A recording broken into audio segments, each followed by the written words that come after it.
Welcome back to the show. Today we have Christian Osgood. Christian is the founder of Multifamily Strategy. He has over 300 rental properties. He's a creative finance expert, and it seems like a really cool dude. Thanks for hopping on, dude. Dude, I'm excited to be here. Yeah, absolutely. Back in Vegas. Back in Vegas, dude, 702. Yeah. So you're from Dallas? Not from Dallas, but currently reside there? From Seattle until very recently. Moved to Dallas.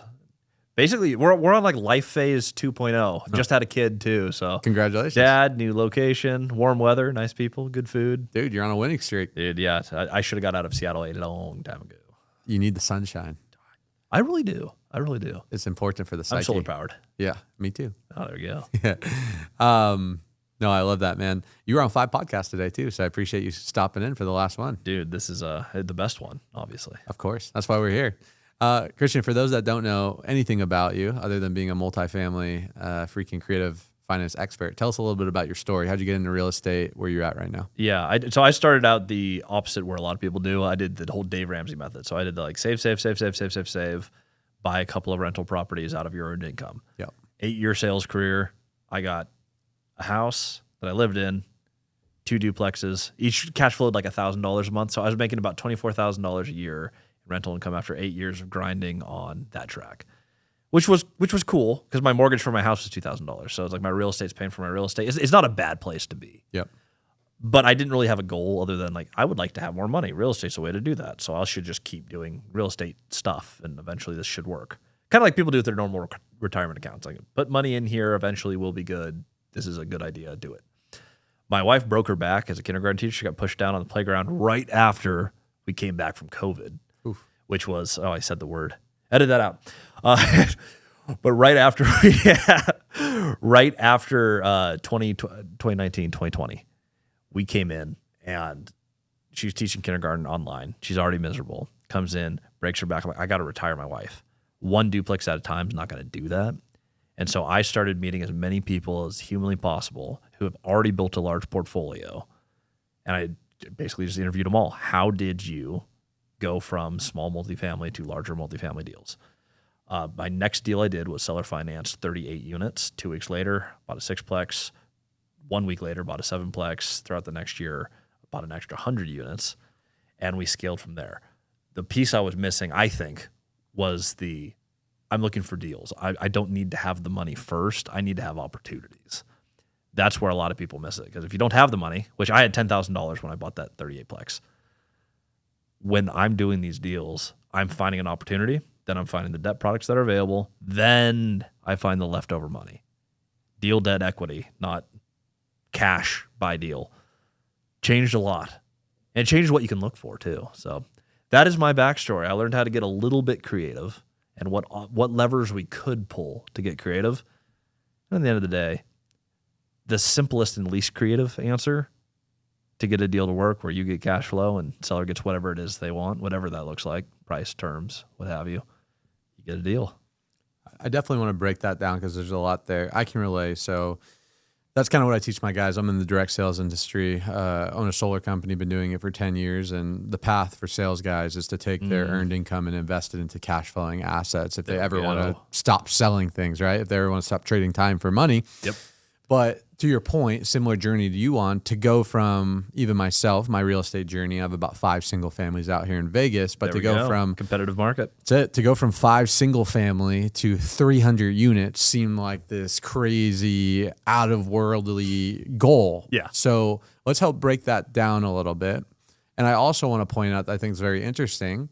When the why is big enough, the how usually takes care of itself. You had a massive why when your wife injured herself, where you knew that you needed to make a change. Therefore, the creativity and the inspiration and the resources all came when you made a decision that, hey, you're not going to play small in this space anymore. Exactly. So I think that's another important piece for people to realize. If you're not winning in whatever you're trying to win at, chances are you probably don't have big enough reasons to give you that why to go out there and actually accomplish the thing you want. So walk us through that.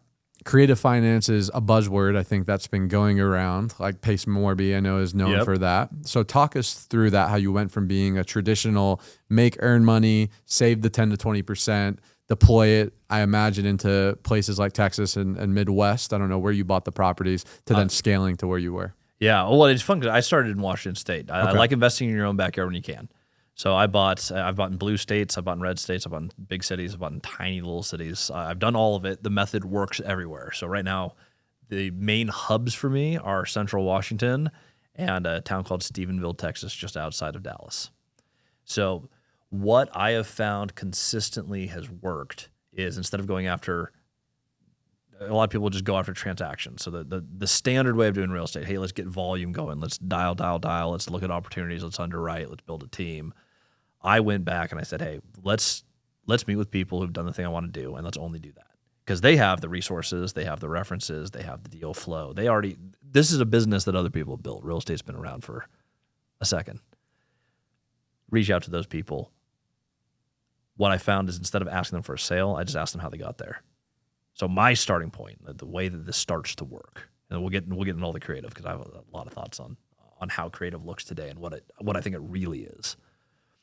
But at the end of the day, you get these opportunities when you meet with these people and you go after a relationship. I started with my true story of, hey, I bought a duplex down the street from you. I'm a fellow owner in your market. You own this 38 unit building. You own this 12plex. I don't own anything that big, and I don't have any money to do so. One duplex at a time isn't going to retire my wife who just got injured. How did you get here? And you just have a conversation with a human, and then you meet for coffee, and you do that once a week. You meet 52 owners in your market. You better bet you're going to have deal flow. And it takes you, few calls a day maybe. Book one coffee meeting a week. If you like drinking coffee, deal flow settled. The creative side is interesting. I think a lot of people think of like, oh, what is the one strategy or the best way to get creative? So you mentioned Pace Morby. He branded off of Subject to, which is a clause that is in a land contract that is a form of creative finance. There's seller financing, which my first 22 deals were all seller financed. You can go down the list on. And then you have syndication structures where you can still get super creative in a syndication structure. There's a lot of different ways to do it. At the end of the day, it's deal debt equity. Is there an opportunity that we love, that we believe is going to make money and have a reason to think that?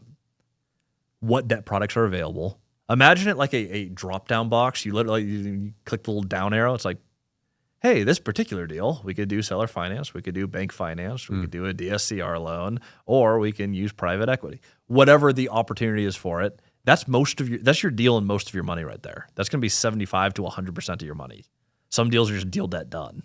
If you have to bring some money down, you find for that last little 25, 10% that you have to raise, it's like, okay, we're almost done with the deal. We have an opportunity.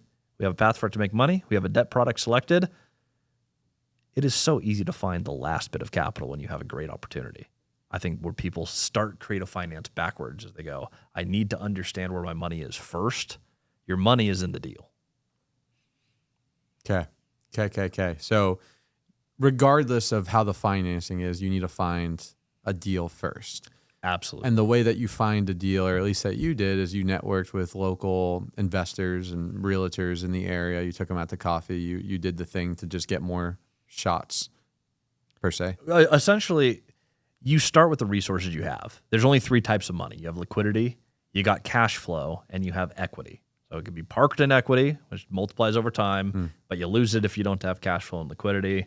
All of these resources can be traded for each other. You can turn cash flow you can get a loan against it and turn it into liquidity. You can turn liquidity into equity and go back down the ladder there.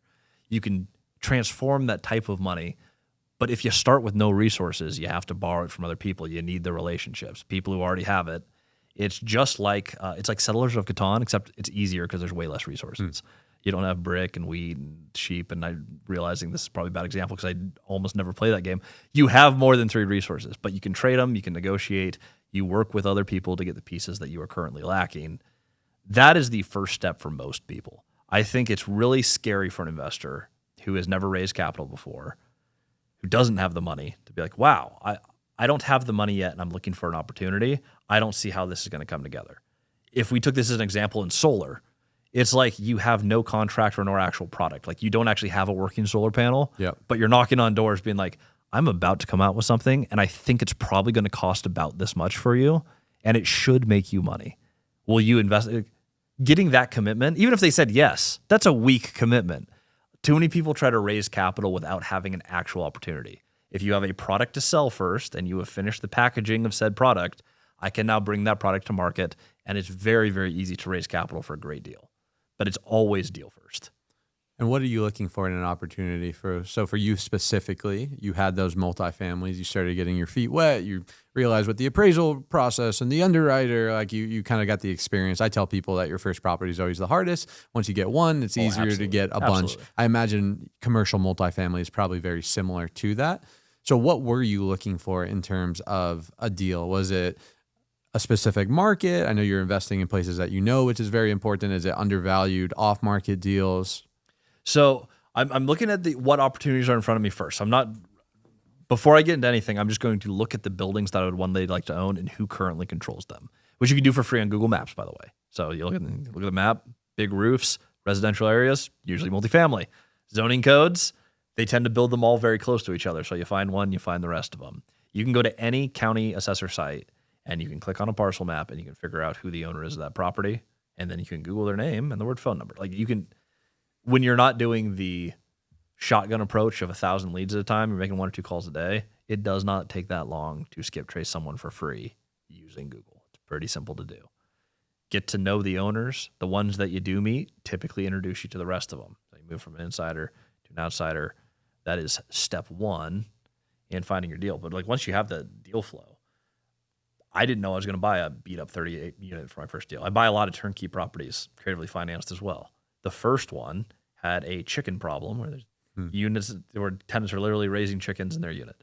They had a failed septic tank and they had one bad roof. They had 7 tanks, so only one of them was bad, but it had some real problems. A bank wouldn't want to lend on that. The sellers tried to sell it for 12 years.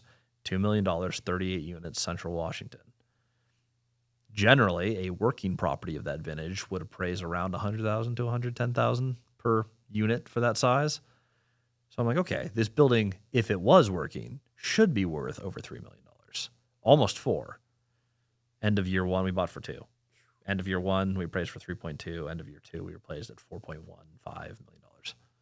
Quick 7 figures in equity. Yeah, and that's where I was like, I'm not buying small properties anymore. This is there's more zeros when you know what you're doing. I would rather just make more on a deal. Yeah, well, Grant Cardone is saying all the time on social media, like, don't buy anything under 32, don't go buy anything under 32. But to get from buying 2 to 4 to 32 seems like such, a distance. But I guess once you have the right information. I found that it was maybe twice as hard to run the 38 unit than it was a duplex. Once it was stabilized, obviously in the beginning when you have a chicken problem and once the problems are addressed, it doesn't actually take that much more time. It probably takes me about twice as long as it takes me to run a duplex. It's not linear. 38 units isn't 19 times harder than a duplex. In creative finance, how much of the success of creative finance is with the actual negotiation? Yeah, well, that's all of it because it's all on the front end. So all you're doing with creative finance, and there's a million different, well, not a million, there's probably like 25 different ways that you can conventionally get pretty creative with a deal. You just have to know what you're looking for. I am looking for cash flow. Retiring my wife, moving to Texas, starting a family, that was my total goal. It cost about $15,000 a month. If I want my real estate to yield $15,000 a month, that's the target. Now we have to find deals that move the income up. So I'm always looking for cash flow. And I don't want to build the business twice. So we're looking for long-term cash flow. That means long-term cash flowing fixed rate debt. So that's my side of the equation over here. Whatever the seller wants, we just map out. So on that particular deal, an example, they wanted $2 million. They also wanted to retire on a $10,000 a month income from that property. The property did not make enough to do that. When you draw that out, so a normal person would look at that and say, bank doesn't want to lend on it. I don't want to put in $2 million of cash. They want to cash flow $10,000 on a month. They are a month on an asset that doesn't yield that. This deal's dead, bad deal. Creative finance is not looking at is it good deal or bad deal. It's saying what would make this a good deal while saying yes to what everyone needs. So for me to cash flow and for them to get more money than it actually yields, the only way to say yes was to say, oh, we'll buy it. We'll put the down payment down, $300,000, which I didn't have and didn't know anyone who did, but I love the deal. So I like that. We need 6 months of no payments. Payments start after 6 months, which gives me time to fix the collections, in which case it will easily yield that. Also, If you're not particular about it, I would really like a lot of that $10,000 to be principal. So we're going to do 4% interest, and the remaining is just a custom amortization where we just tack it up to $10,000. They get their $10,000. I rapidly pay down my loan, and the real estate buys the real estate. The goal of creative finance is how little creativity can we use? When you actually draw it out and you say, okay, we need $2 million.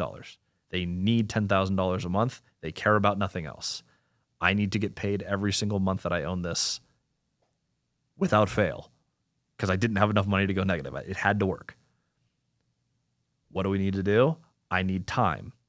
So yes to everything you want, only caveat. You need to wait 6 months on the cash flow part, but I have you on the rest. You get the down payment, monkeys off your back, we will fix the property, away you go. If we fail, you get a property back that is performing better than it was before because you guys were really struggling with it. It's simple. Creative finance doesn't have to be this crazy thing. You negotiate the terms are 4% interest, and a custom ad kicks in, and we start paying down the loan. It's fascinating. Yes. It's simple, which is why I like it. You don't have to be super intelligent to do creative finance. If you know what levers to pull, you can play this game with any deal. I feel like you're a really good operator because I think there's two parts of what you're doing. You have to obviously have the negotiation part down, which is understanding the game. I'm sure your sales experience helps there, understanding how to create a win-win. Mm-hmm. And then once you obviously acquire the asset, like you said, you're kind of banking on the performance of the asset in order to fund the deal versus funding the deal first and then having the asset cash flow. So you have to be very confident in your operational skills in order to get it going. Where did you find the experience there? Did you just get that from your multifamily, or do you feel like you're just naturally a really good operator where you understand what levers need to get pulled in order to make it cash flow the way you need to? I tend to be reasonable at integration where I can come in kind of big picture. I can see here's what we need to do. Now, when you get into like finite detail work, it's not me. I'm good at casting vision, and I can see like, okay, to get to where we're going, these are the steps that would need to happen. Some of the details that go into that, like, okay, how do you craft the perfect lease? That's the stuff where I'm like, I need to build a team around me of detail-oriented people who will do that. So the way that I built my business, and actually all of my businesses, every company that I own, ready, fire, aim has been something that I have always worked well for me. We have a concept. We know where the target is. Let's take our best shot, and we'll calibrate from there. Yeah. A lot of people, and this is where I think a lot of investors struggle, is they do that ready, aim, fire, and they spend the rest of their life on aim. And I go, well, do I have the perfect property manager? Do I have my CPA set up? What is the right LLC structure? They ask all these questions for problems they don't have yet. Take a shot, buy a property, and figure out the pieces. I'm not saying recklessly just buy a deal. Know when you're looking at a deal. But what do you need to do to buy a deal? You need to understand what a deal looks like, what cash flow looks like, and what your debt service coverage is. If you have a deal that is making money, I'm like, okay, good. That's a good problem to have. Let's lock that up, and let's build the rest of the pieces. I had no idea how to do anything that we did for the 38. I don't know. I didn't know how to file an eviction in Washington State, and turns out really hard to do. I don't know anything about chickens. I certainly have never remediated a homeless camp off of property. But there's $1 million of upside, and it ended up being $2 million. But when I did my math, I was like, I know there's $1 million, and I hope there's $2 million, and there was. When you go into those, though, you'll figure out a lot of stuff to make $1 million, especially if you don't have any money. Same thing with raising capital. Yeah, I think that's a really good just idea with really anything in life. Most people don't know how they do most of the things that they do. Right? Elon didn't know how to shoot a rocket up to space and colonize Mars, but you decide what you want to go, and then you start doing those. You just start pushing that direction. Yeah. Why do you think so many people don't have that philosophy where they freeze up and they have so much fear around taking action on something that maybe they believe in or understands, but because of the unknown, they don't actually execute on it? It's the way that we're trained to think. You go from kindergarten to first grade to get to second. You go to middle school to high school. If you go to college, or college, and then you go first, second, third, fourth job. It is ingrained in us. You need to qualify yourself to earn the next position. It is so. The thing people struggle with, imposter syndrome, is totally just created from, I haven't done anything to earn that. I haven't gone through the steps. I didn't check. Even video games are like, if you do this, this, this, and this, you now earn this. Everything is set up that way. You get into, and this isn't just real estate, by the way. This is just business. You get into business, and it's free play. You go out, you compete, you negotiate, you get what you negotiate. So don't negotiate a bad deal. That's the downside to creative finance, by the way. If you screw yourself over, there's no one to tell you that know what you're doing, or find someone who does and learn with them. But when you're doing this and you're putting these things together, no one teaches you, hey, take a shot and calibrate after that. The guess and check method is not something that you do a lot of time in school, and it is a great way to learn how to do things very, very quickly. Well said, dude. What was the mindset that needed to shift going from your sales job, which was either 1099 or W-2, to then being a full-time investor? Because you know the Robert Kiyosaki cash flow quadrant and the different sectors. You have the employee, you have the self-employed, you have the business owner, and then you have the investor, or something like that. To go from employed to investor is a pretty big jump for most people. What did that journey look like for you? For anyone who I've seen successfully make the jump, like really successfully make it, stay there, thrive there, there's always some catalyst event that kicks you from one to the other. The siren song of being an employee is, hey, it's safe, it's consistent, your inputs equal these outputs, which is really easy to wrap your head around. You need something that kicks you in the butt to go from A to B. And in my case, it was my wife getting injured and wanting to retire her. That started that journey. I think like a lot of entrepreneurs, for me, it's when we had 2019 happen. We're all working from home. The world changed, and I actually had time to sit there and think. And I'm like, what am I doing? I was making good money in my job, but I didn't love it. I was working for the CoStar Group, so apartments.com, nowhomes.com, CoStar, LoopNet, that whole network of. I was around real estate. I was selling to property managers, to banks, to housing authorities, to direct to developers. And I was on the wrong side of the table, and I was comfortable over there. Yeah. We hit a point where I'm like, my goals are important enough, and that's all it came to. I was like, what I want to do, I can't get there by being an employee. It's not possible. I can't retire my wife in 2 years. I can't sell people enough data to do that. There's no possible way. That's what it was for me. For everyone I know, they've been kicked in the butt by something. Yeah. You get your ass kicked, and you're like, yep, I'm out of the employee thing. And then you get to the fun side. But people who try to dabble in it, they typically, it becomes a little side hustle. You really do need something to kick you from one to the other, I think. Yeah. When you think of real estate, or at least when I do with multifamily, for me, I think of it as that long-term wealth creation. Obviously, you've taken way more of an active approach, but you've also grown up, at least in your professional career, in the real estate industry, right? You were around it. You kind of understood it a little bit on the wrong side, eventually got to the other side. Yeah. For someone like me, or maybe a viewer that's making pretty good money from sales, maybe they have a good cash flowing job, maybe they're building a business that they're eventually going to sell.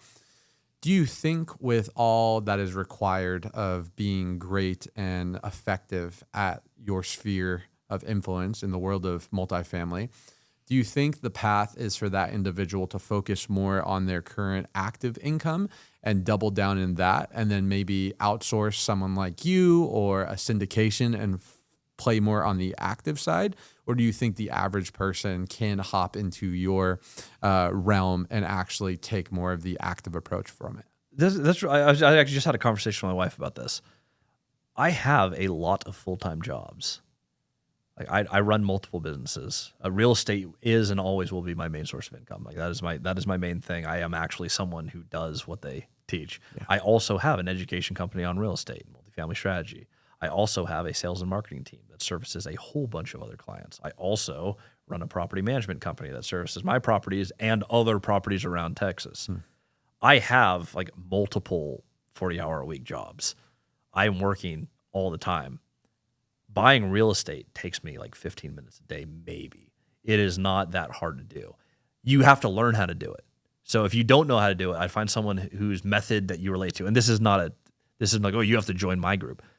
But if you hear someone online who's like, hey, I resonate with this. So if it was people who are interested in what I do, it's like, I have less money than the amount of real estate I want to buy to hit my goal. That's who I'm wanting to work with. And like, I want to scale. And I've accepted that one house at a time is probably not going to get me to the scale that I want. That's my target. Like, I want to do this in a accelerated time in a way where I don't lose all my real estate. If that resonates with you and you like the creative stuff and it's fun, it's like, yeah, work with me. Multifamily Strategy. We've had, it's 11 or 12. I think so. If my buddy closed today, we've had 12 people buy their first apartment this month. We're filming on the 17th, by the way. So I mean, we're halfway through the month. We've almost had one person buy an apartment every day this month. That is amazing. All first timers. It's been a great month for us. But if that's you, learn from me. If there's another guy online who's doing something that's closer to what you want to do in your portfolio, learn from the people who've done the thing you want to do, paid or not. I've paid a ton of mentors. I've also had a lot of free mentors through my calling them on Google. But get around the people who you resonate with and learn how to do it. Once you learn the skill, I found I have no one, virtually no one, who doesn't buy some deal in the first 6 months. It's virtually everyone who participates is successful. I work with people beyond that, of course. But that is the target for everyone in my universe. Like, it doesn't take that long to learn if you dedicate the time to learn. 2 months in, you should be able to look at a deal, underwrite a deal, and submit an offer that has a high likelihood of getting accepted because you actually have mapped this out with the broker or the owner. It's not that hard. Once you put in, I would say 60 days of intense learning, you're not an expert yet, but you know everything that you would need to do to successfully start knocking out deals, and the rest of it will come from experience.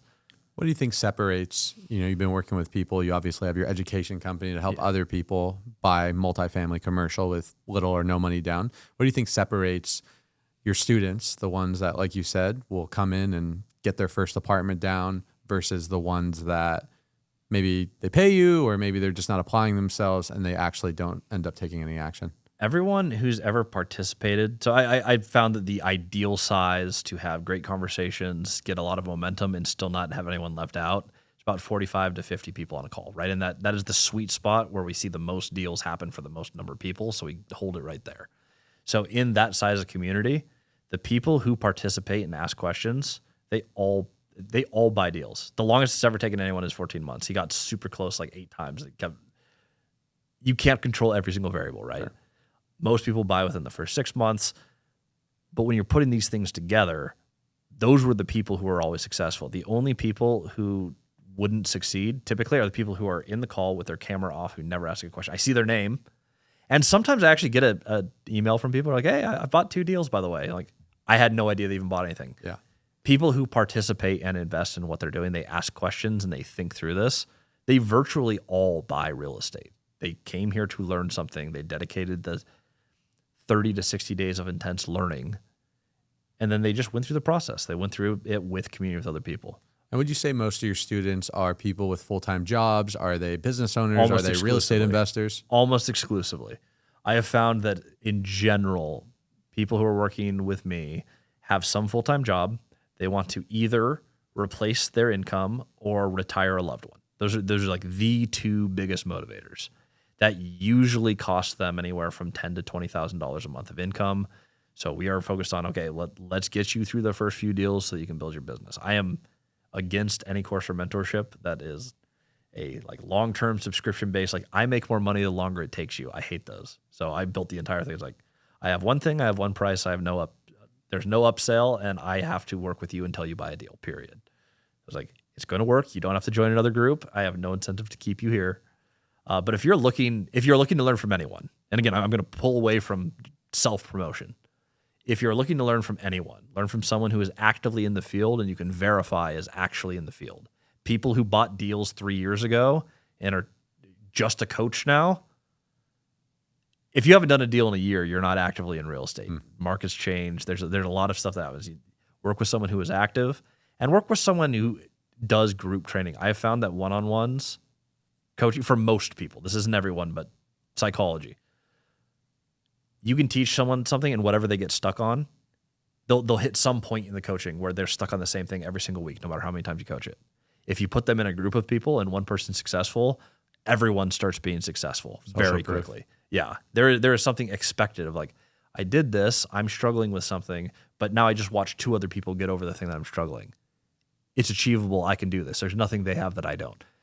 having that community thing. If you're looking for like optimizing success, I have found that small group or even medium group, but group training where you're around the same people consistently multiple times a week on any system that is proven to work, that is usually your highest odds of successful learning. It's like, hey, I'm watching other people learning, I'm building community, and it's real, right? Someone brings a deal to one of our calls.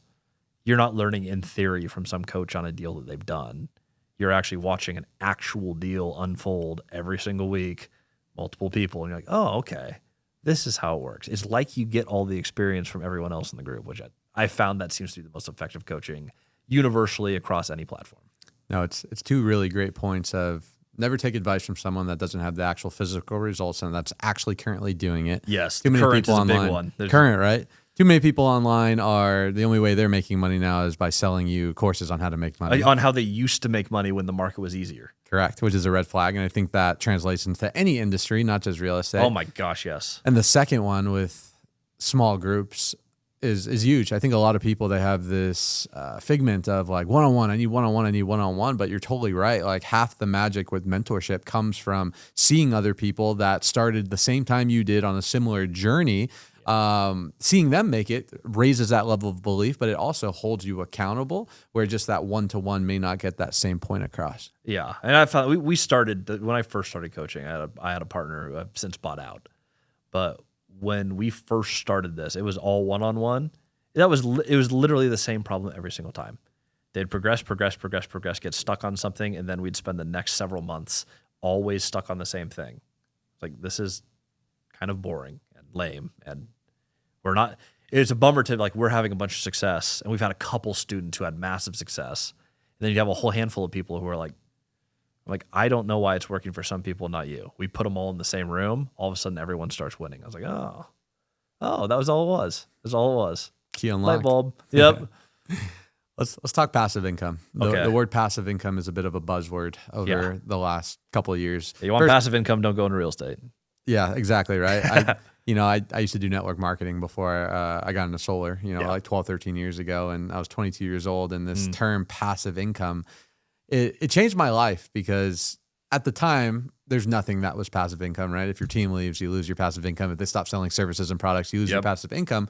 But this idea of recurring income and not having to trade your linear time for a paycheck really opened my mind that profits are a lot better than wages. And then as I start getting into the real estate investing game, I say, okay, I have 5 rental properties. I'm making a couple grand a month.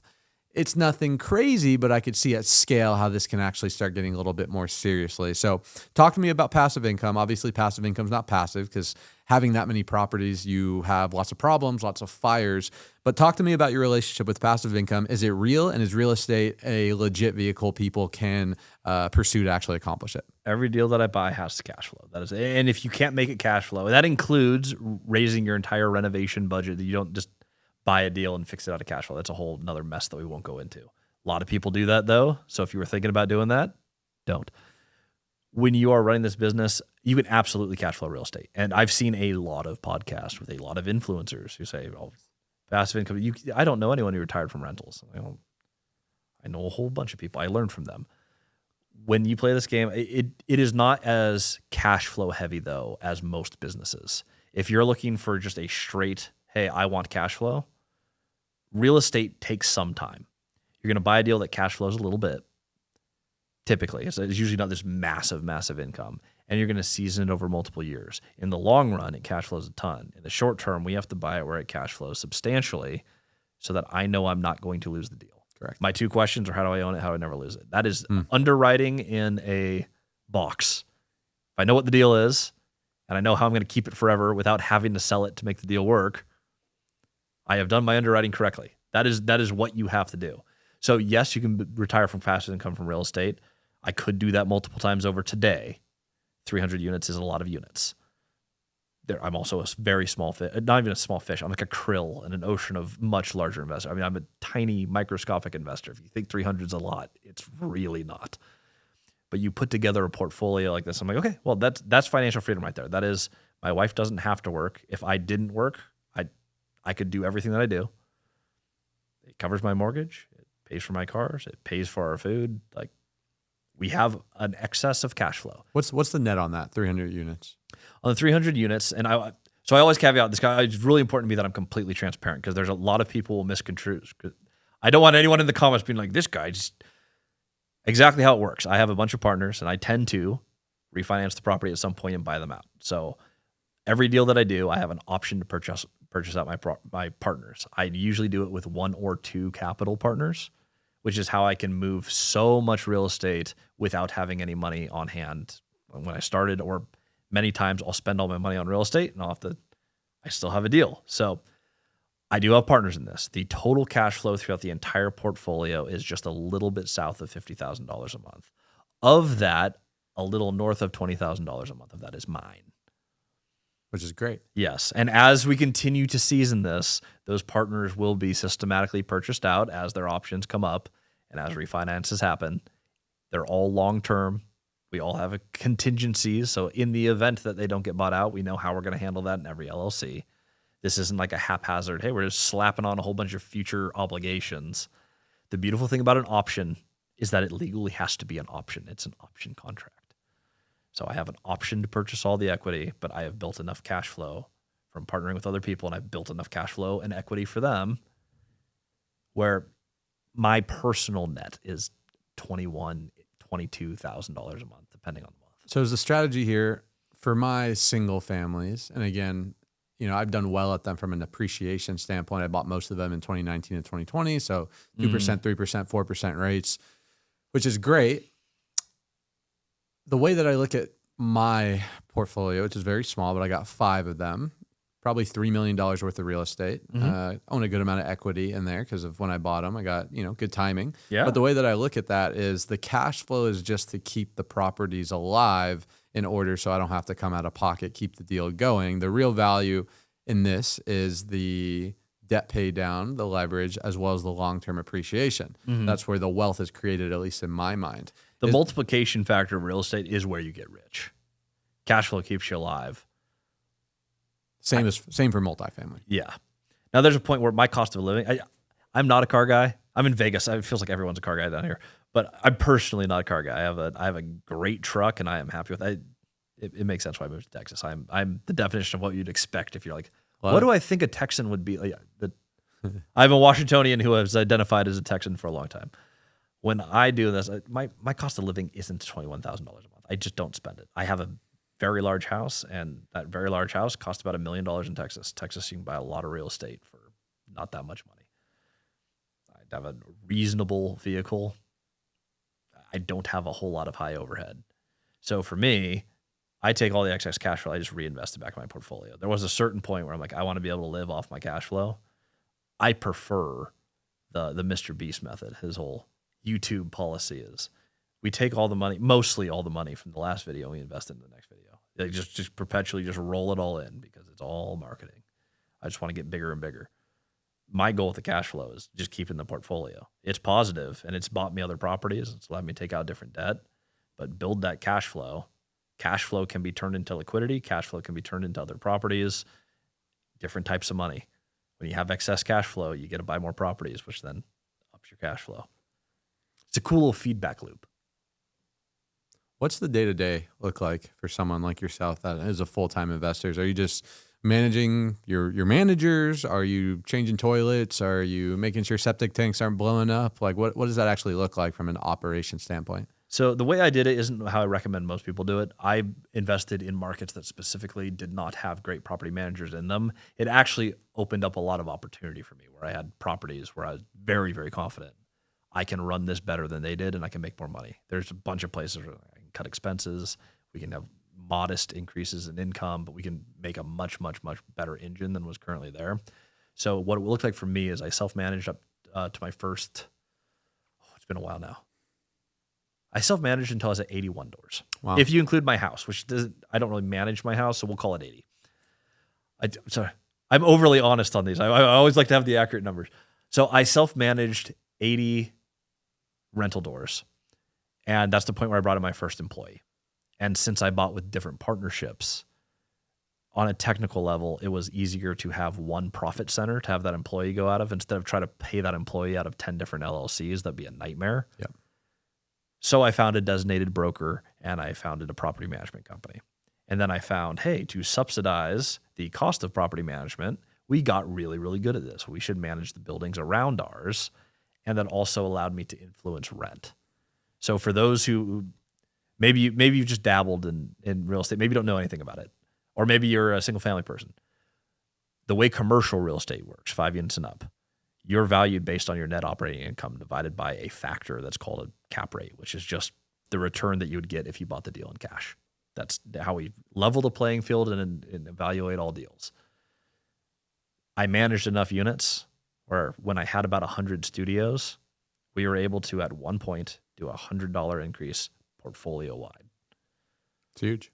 Which is, on a 6-cap market, that's $120,000 of new annual income divided by 0.06. We made $2 million of new net worth immediately that month. Like you would take that to the bank and you can borrow against that money. That's the power of apartments. I like that better than the sales comp method for houses in a down market. If your neighbor sells at a discount, your house is now worth less. Not that market factors don't affect your valuation in commercial, but you have more direct control. You actually can outperform your competition. That's the system that I built. I got 1 employee, which turned into 2 employees. Funny enough, when I moved out of Washington, I seller financed that company to someone who I knew, liked, and trust. Like I was like, I want you to be the one who runs my portfolio. I gave him a $50,000 discount on that company and only charged them 5% because I wanted that person running that business. I then started a larger one in Texas, and we did the same thing. Today, I have my head of leasing. I have my general head of property management, who also is my compliance officer. I have 2 partners on that who own most of the real estate with me, and then we do third party throughout a good chunk of Texas. We actually have a huge radius around DFW, all the way down to Waco, Texas. Get a monopoly out there, man. Dude, we're good at managing.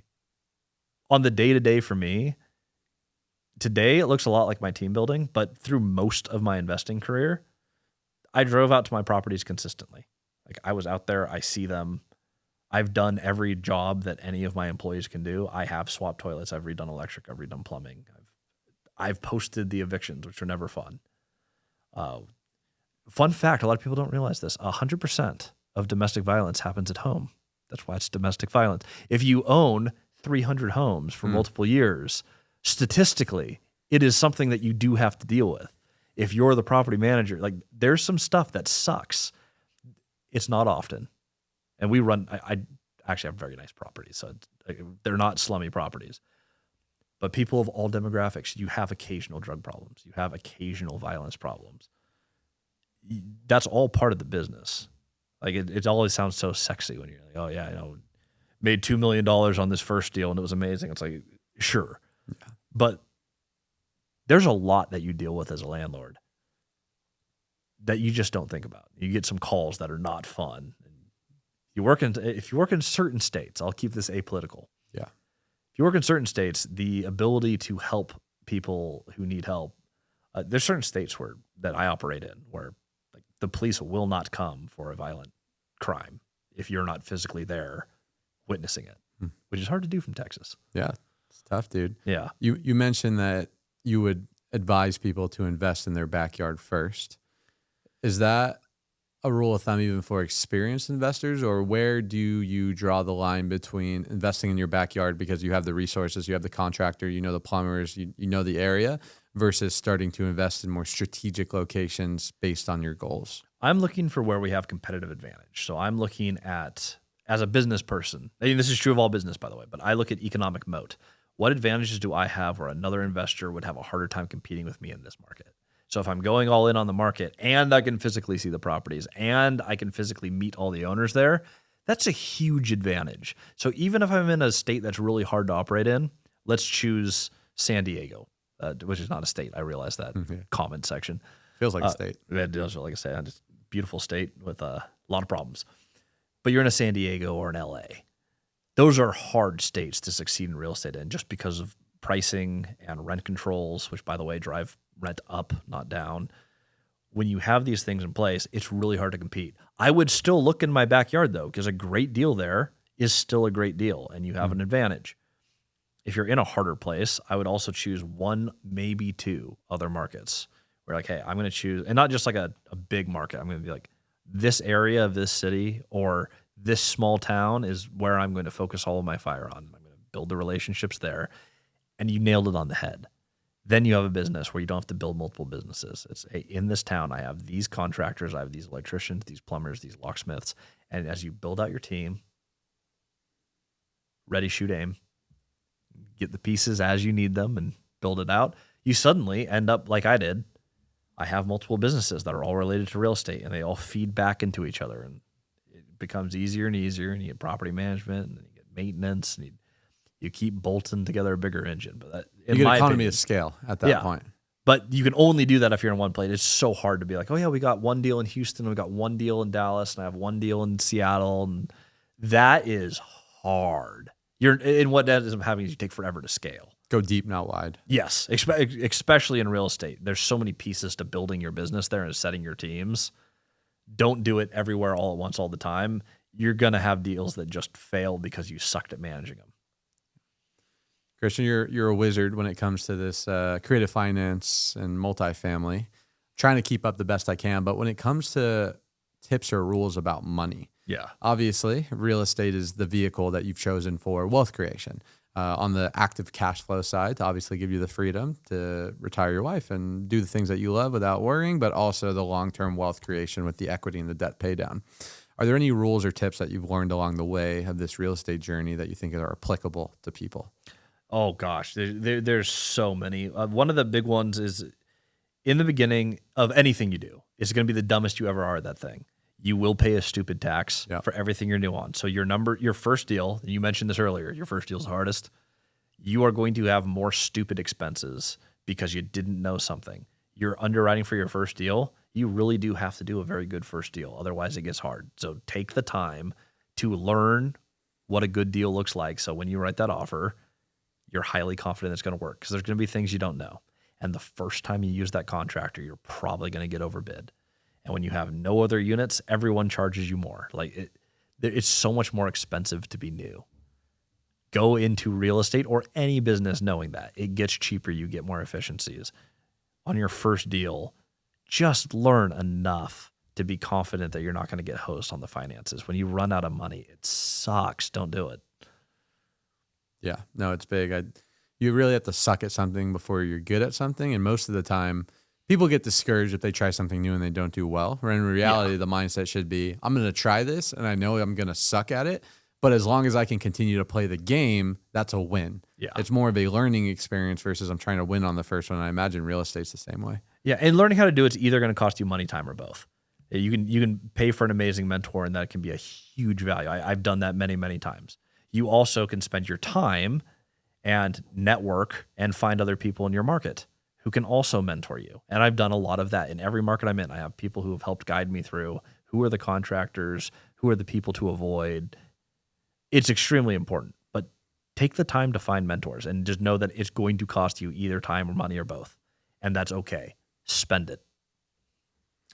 If you had to start over, which again, you did in 2020 to some degree, but if you had to start over and maybe the person listening is working a sales job or maybe they're working a 9-to-5 like a lot of your students and they want to get into real estate. They realize that the only way that they're going to create freedom and create the life they want is to get some leverage, get some money working for money and not continue to work, trade their time.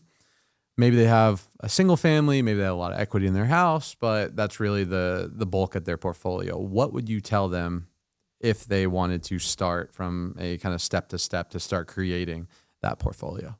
So the first thing I would do, and the most important piece, is you need to know where you are going. So figure out, it's one sentence. Figure out, okay, how much cash flow do I need to actually live out my dream? So like for me, my one sentence looked like I need to generate at least $15,000 a month in real estate so that I can retire my wife, build my dream home, and start a family in Texas. One sentence. When you know where you're going, I now have a defined set of like, okay, so I can't now go buy a few duplexes because that's going to take me 15 years. You put a timeline in there. Within the next 2 years, I'm going to, boom.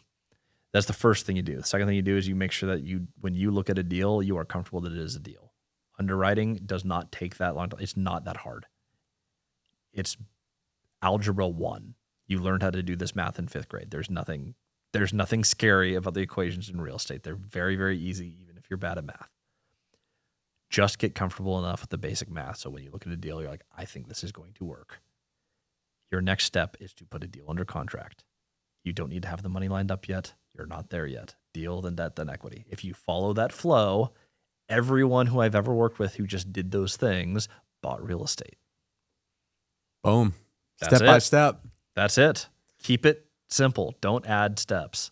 Yeah, complexity is the enemy of execution. I think. Yeah. There's Don't skip steps, by the way, but yeah, don't skip them. don't add them. But there's so much content and noise out there about real estate and what you should do, what you shouldn't do. You should single family, multifamily, commercial, creative finance, like all this different stuff where you just need to get clear and simple. I love how you said, define what your goal is and then reverse engineer how to get there. Buy deals that increase your income. Then continue to do that. There's your roadmap.